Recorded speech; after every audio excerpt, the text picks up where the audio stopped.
approval of the meeting minutes of September 10th, 2018 meeting, pages 1 through 4. Changes? No changes. Make a motion to approve the I'll second. Motion by Kenny, seconded by Jennifer to approve the minutes of the September 10th, 2018 meeting. Kenny? Yes. Jennifer? Yes. And Dave, yes. Approval of encumbrances. Okay,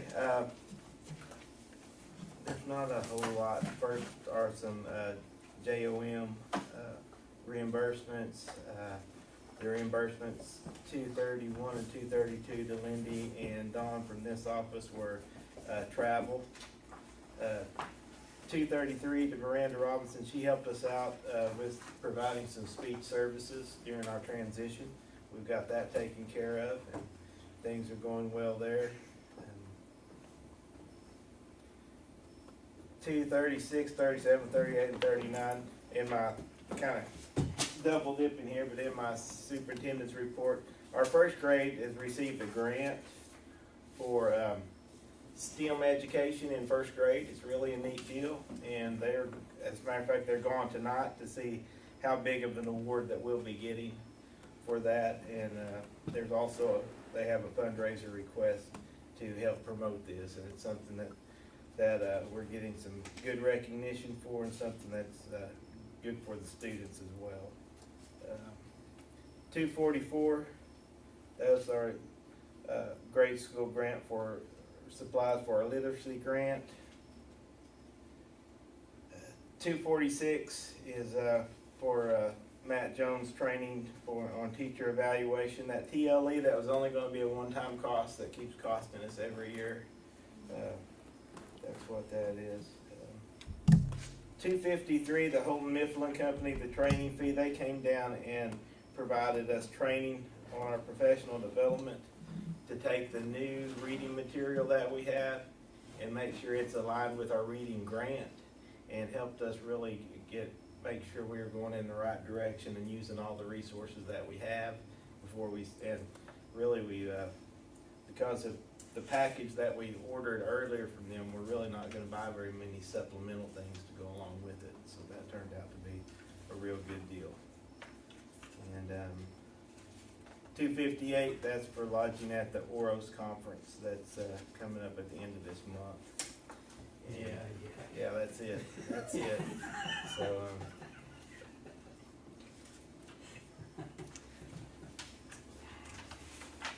And the OSAC conference. There's combined the two, actually.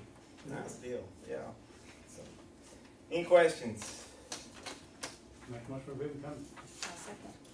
Motion to approve the encumbrances by Kenny, seconded by Jennifer. Kenny? Yes. Jennifer? Yes. And David, yes. Other financial reports, pages 5 through 18. Okay. All right.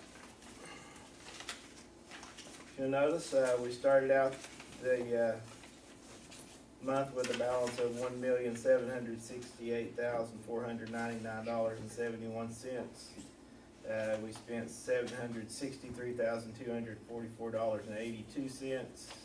Or we brought in that. I'm sorry, leaving us with the cash available of $2,531,744.73. We spent $712,564.72, giving us an ending balance of $1,819,179, less the outstanding warrants previously, gives us the total monies available of $1,662,047.92. You can see also that the building fund is staying very healthy. We've recaptured all the money that we spent on the stadium, and we're doing very well there. The child nutrition, it typically doesn't get this low. We've been working with the State Department to get our application approved. We got it approved today, and we filed about $94,000 worth of claims today. So I don't want anyone to, we're doing well there. And those schools that started this year without a large carryover, they had to be getting pretty pretty low on their child nutrition. But when I talked to the State Department this morning, I said, hey, we just need to make sure we're going to get this done in the next 30 days, and they got it done within the next 30 minutes. So it was a neat deal, but we're doing really well there. So don't want anyone to worry about that at this point in time. So any questions there? I'm going to go to specifically where we are for this year as compared to last year. You can see that our payroll, because of the raises, is up. But we've done a great job as far as our bills. As a matter of fact, for the year, we're down, I believe, about $51,000 in operating expenses. And but with the raises, our payroll's going to be up. There's no question about this. But so here you can see that our payroll is up $68,995, and here's our September payment, and it's up $71,000. So we're doing good there. That's the forecast for the future is looking really good. You can see with everything that we spent and the $220,000 that we spent in textbooks, and we're one school bus ahead, and we still haven't gotten our $19,000 back on the refund from the bus grant. We're still only $37,000 below where we were in FY16 when I started here. So financially, and as you'll see in a minute when we go over the budget, things are looking very positive for us. So. Remember that next board meeting is November the 12th.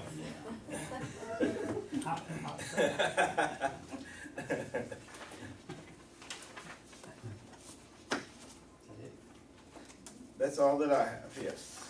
Okay, public comment. The Board of Education invites public comment at this point in our regular meeting. Comments concerning agenda items. No one here for that. Other comments in accordance with policy BED-R. No one here for that. Information items, superintendent's report. Okay, just very quickly, in your green folder, there wasn't green, was it? Oh, there's In your folder, I've got two things in there. The second thing in there should be the Gear Up for My Success. We partnered with 23 other schools and the University of Oklahoma through their K-20 Center. And we've been working on this for 3 years, and this year we have been selected for the Gear Up grant, and it will provide resources, equipment, and a phenomenal amount of professional development for all of our teachers. The grant is for grades 6th and 7th grade, and it will follow them all the way through high school. Those two grades will be tracked and followed all the way through high school. The great thing about the K-20 Center is through their ties with the University of Oklahoma, the training that they can give our teachers in technology is phenomenal. I've worked with them for the 3 years that I was at Pecola, and the actual initial grant meeting is tomorrow, and we'll have a lot more information. I wish I had all of that information for you today, but it's something that we are really excited about, and it's going to be a great partnership with us and the other schools, and we will see huge benefits from that. Our first grade teachers, as I said, they're gone to see how big of a STEM grant we can get. And I don't have any other information. It's just one of those things that I would like for you all to think about, and we'll be prepared to answer questions. But I'm currently working on some plans to construct a locker room at our softball field. Our female athletes currently don't have any place to change clothes, take a shower. We don't have a coach's office over there, and we don't have any place to store our equipment and our field maintenance equipment that stays outside all the time, because you need it there by the field. So I've got some things in the works there that I'll present, and as I said, our building fund is very healthy, and it's gonna be December or January before long, and we'll be getting another year's worth of, ad valorem coming into that, so and also, Coach Parker's already been raising some money to assist whatever we need there, so, it's not gonna be not gonna be a cathedral or a museum or anything, it's gonna be a locker room and a coach's office, but I'll have some information for that at our next meeting. And also on October the 16th, we have a meeting set up here with the company that does the paperless board meetings. I think most of this presentation's mainly geared toward this office, but if one of you all would like to come, that'd be great. When is this? October 16th at 10 a.m. We would welcome some input on the board member side and try to get this thing put in right and customized to meet everybody's needs right off the bat. So I was hoping we'd have that in place by the November board meeting. I don't know for sure, but we're on it and we'll get it as quickly as we can. And that's all I have on the superintendent's report. Action topics, vote may be taken. Action topic A, public hearing for the purpose of receiving public comment on past and future expenditures and the proposed 2018-19 operational budget with board consideration to adopt the 2018-2019 operational budget as presented, page 13. Okay. Y'all should have a copy that looks like this.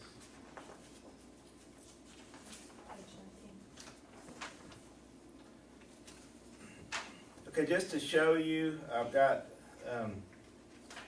last year's right here and this year's. The general fund project 000.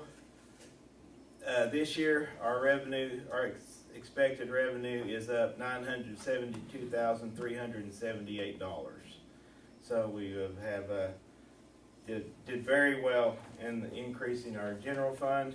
Title I, that's project code 511. This year we have an increase of $93,519. Project code 538, that's the Striving Readers Grant. Last year we did get $67,000 for that. This year we're going to get $229,000, but that's an increase of $162,627. And then Title II is up $9,493. So overall, you can see that last year we started out working with a $9.9 million budget, and this year we're starting at an $11.2 million budget. I don't plan on spending $11.2 million, but we have increased our revenue well over $1 million for this year, and there's still some chances that we may increase that a little more. But overall, like I said, as you've noticed, we've kept our overhead. All those operational expenses have been below where last year was, and we are getting plenty of money to cover our raises. Make a motion to approve action topic A. Second. Motion by Kenny, seconded by Jennifer to approve public hearing for the purpose of receiving public comment on past and the future expenditures for the purpose of the 2018-19 operational budget with board consideration to adopt the 2018-2019 operational budget as presented. Kenny? Yes. Jennifer? Yes. And Dave, yes. Action topic B, consideration of college remediation report and dropout report, pages 20 through 25. In that other folder, I have a better copy of this for you if you want to look at it. I think that'll help a little bit. And before we get to that, there's a few things I'd like to bring out because sometimes we get stuck in our own little part of the world here and don't see everything that you can. Under the socioeconomic data, that's the first section. If you go down to the bottom line, it shows the average property valuation per student, and it has our district, and then it has grouped communities similar to ours, and then it has the state. So you'll see that for every student that we have, we average a property valuation of $21,665.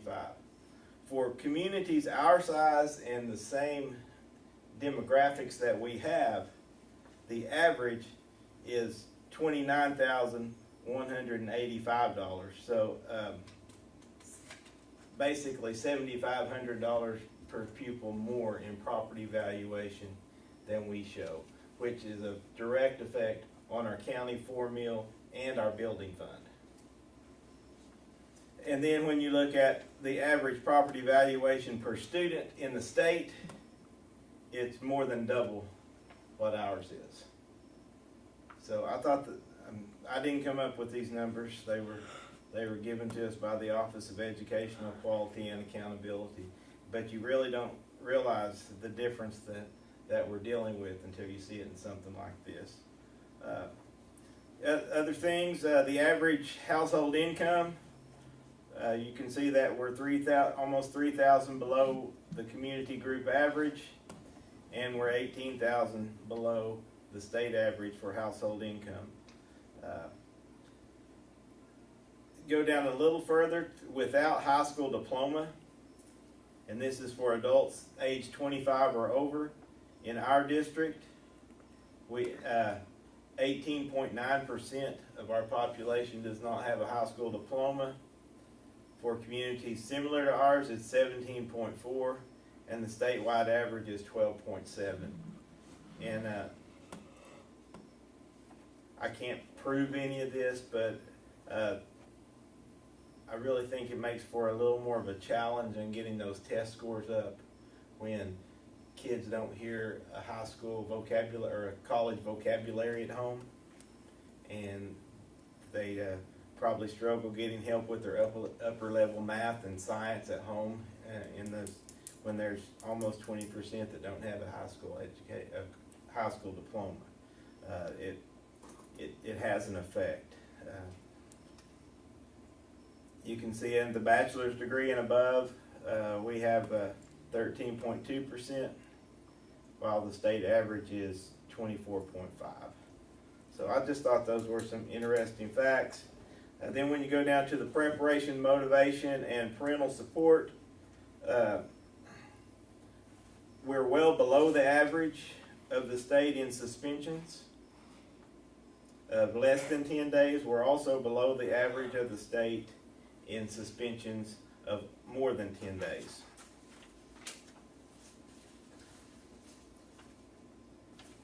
If you want to go to page 2,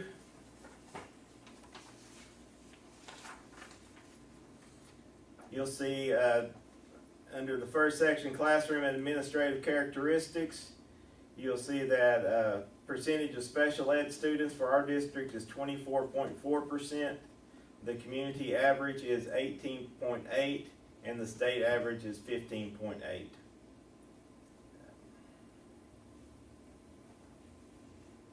A positive, you can see the average salaries for our district, and this is before the raise, was $47,879, well above the community average and the state average.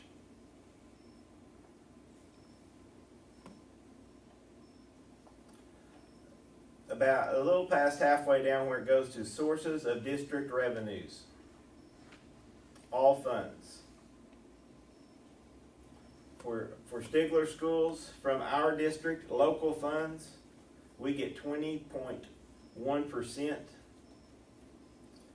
The community similar to ours gets 26.6%, and the state average is 40.5%. That goes straight back to our valuation is not up to where the state average is. So we're more reliant on state funding. And what that does is every time there's a budget cut or something like that, we're going to take more of it than these schools that are less reliant upon state aid.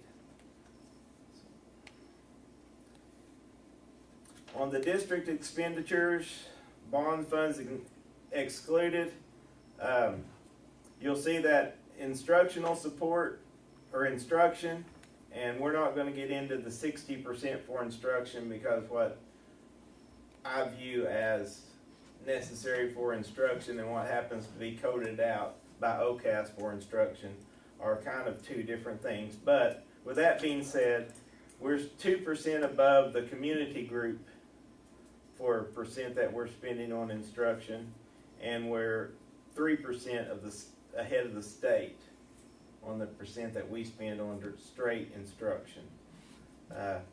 If you look at our student support, we're providing substantially more for student support than the community groups our size or the state. Then if you go to school administration, that's at the school level, the principals. You can see that we're at 5.1%. The community group is at 5.7%, and the state is at 5.8%, so we're significantly below both of those. And then district administration, we're at 2.7%. The community group is at 3.3%, and the state's at 3.0%, so we're well below both of those. The closest we're at is the state, and we're basically 10% below what the state is.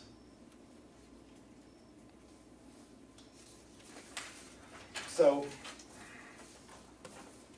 when we get to the dropout and the college remediation, go to the last page.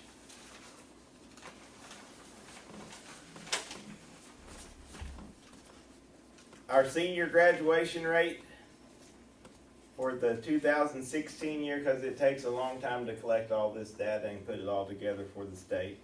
But all of our seniors that started the year graduated the year. We had 100% senior graduation rate. The community average was 97, and the high school state average was 96.8. The 4-year dropout rate for the graduating class for our school was 2.4. For the community group was 8.0, and for the state average was 9.2. That is a tremendous number for us to have reached. When you look at what's the community average is 3.5 times more dropouts than we would have had. That is someone at the high school level, or a whole lot of people at the high school level, did a lot of work to get that accomplished. The average GPA for our high school students was 3.1, which was right in line with the community and the high school. Our average ACT, 18.8, is better than the average for our community groups. It's a little bit below the state average.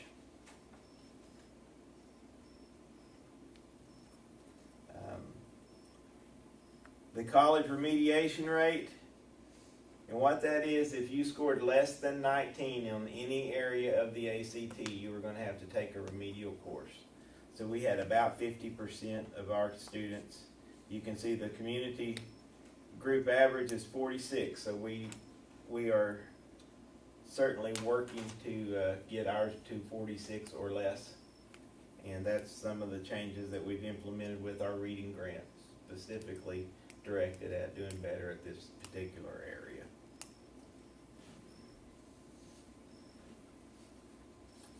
However, if you look at the next to the last line, Oklahoma college freshmen with a GPA of 2.0 or above, you can look where our kids, 77% of our kids have a 2.0 or above.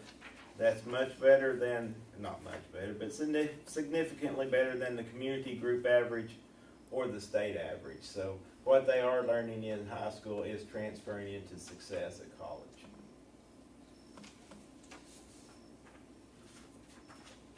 Any questions there? Thing you want to go back to? Well, my mind goes back to without the high school diploma, 37%. But we're showing here we're 100% for 2016.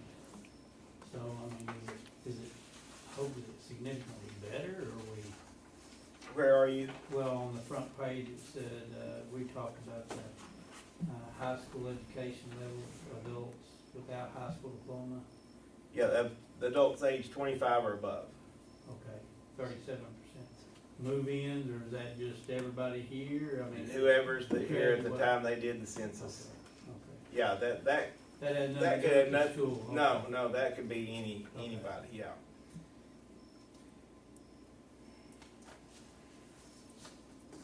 And you can see, and this is kind of surprising because we're not really a destination place, Mhm. but the mobility rate of incoming students on the front page down toward the bottom, Yeah. you can see that we're, I wouldn't have thought that we would have been that high mobility at the high school, but we're well above the state in our I've seen that, high I was mobility. looking at that, we get more moving. And part of that could be the transfers from Whitefield, but other schools have dependent school Yeah. districts too, so I don't know that you could only put it on that, but, Yeah. but anyway, I do know that, there's a substantial effort, like we haven't made before, Oh, to yeah. bring that remediation level down, and I really think that it's gonna be successful. I'm very pleased in the I direction think our it's going. ACT scores are up too, aren't they? Yep. Yeah, so, Compared to what this was. well, we stayed just about the same when we tested everybody, which Yeah. is Yeah. that's plus, Yeah. you know, so. Okay. All right.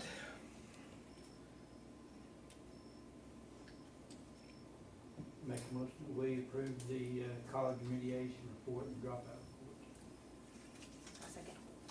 A motion by Kenny to approve, and seconded by Jennifer to approve the college remediation report and dropout report. Kenny? Yes. Jennifer? Yes. And David, yes. Action topic C, consideration of renewal of a lease purchase of a special education bus. Okay, this is the same lease that we agreed last year. This is just our annual renewal to keep that lease going till we get it paid off, and it is a lease purchase.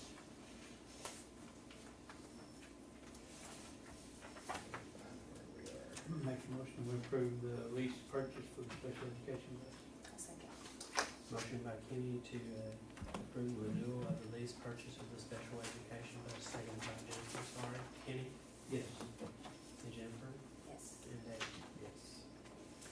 Action topic D, consideration of adoption of a medical marijuana policy, FFACD, page 31. I'm trying to find page 31.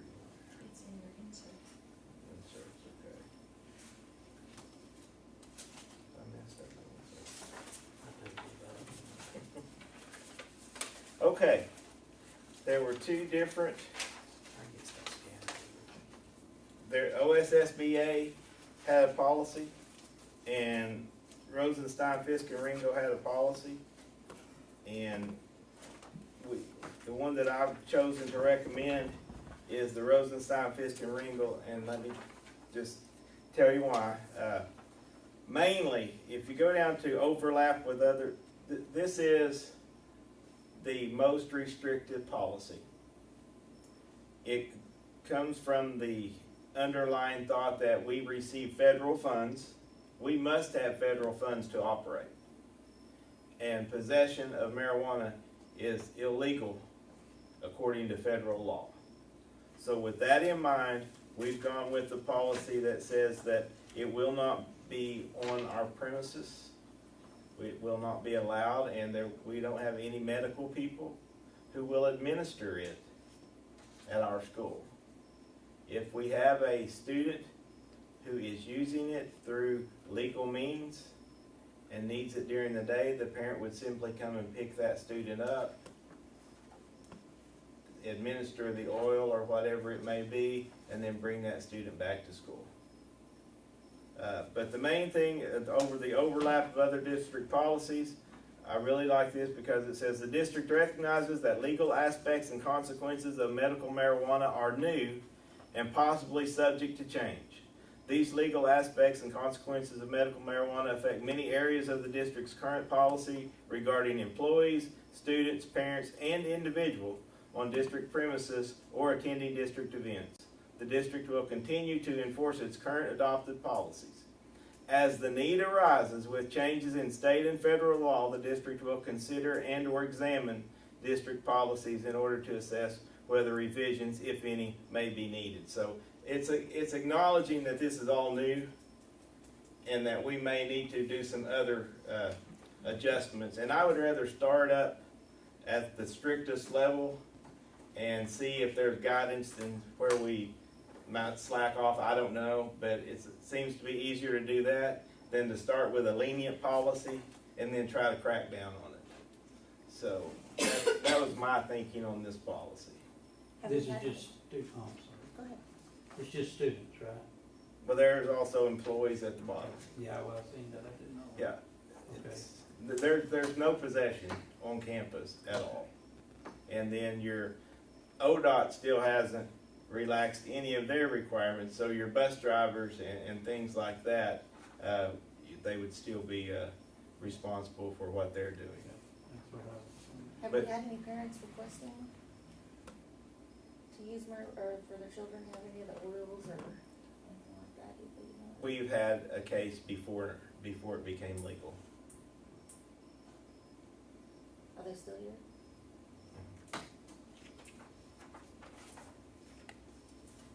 But since this has happened, no. Okay. All right, I make a motion that we approve the adoption of the medical marijuana policy. A second. Motion by Jennifer to adopt a medical marijuana policy, FFACD, seconded by Kenny. Jennifer, Yes. Kenny, Yes. and David, yes. Action topic B, consideration of fundraiser for the high school Stuco. Pages 32.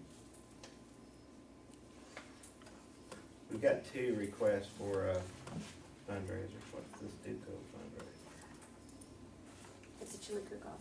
Yes, I'm sorry. The chili cook-off for the Stuco, and then the elementary teachers, if y'all want to combine those to help fund the STEM projects that they're doing. They would like to do the Limeades for Learning through the Sonic, and it's starting very quickly, and but like I said, it works through the Sonic, and all the funds would go to help support the STEM program at the elementary. So those are the two fundraisers that have been requested. I make a motion that we approve the fundraisers for the high school Stuco and for the fundraiser for the Stigler Elementary School teachers. I'll second. Motion by Jennifer to approve action topic E and F, E being the fundraiser for the high school Stuco, F, consideration fundraiser for the Stigler Elementary teachers. Jennifer, Yes. and David, yes. That's the last one. Yeah, I'm saying that one every time I open this thing up. Consideration of approval of the FCCLA attending and transporting students by school vehicle to the FCCLA National Cluster Meeting in Louisville, Kentucky on November 9th through the 11th,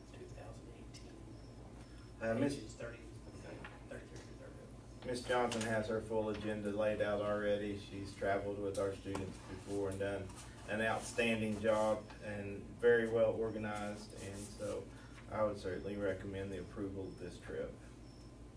I make a motion that we approve the FCCLA attending and transporting students by school vehicle to the FCCLA National Cluster Meeting in Louisville, Kentucky on November 9th through 11th, 2018. Second. Motion by Jennifer, second by Kenny to approve the FCCLA attending and transporting students by school vehicle to the FCCLA National Cluster Meeting in Louisville, Kentucky on November 9th to the 11th, 2018. Jennifer, Yes. Kenny, Yes. and David, yes. Executive session.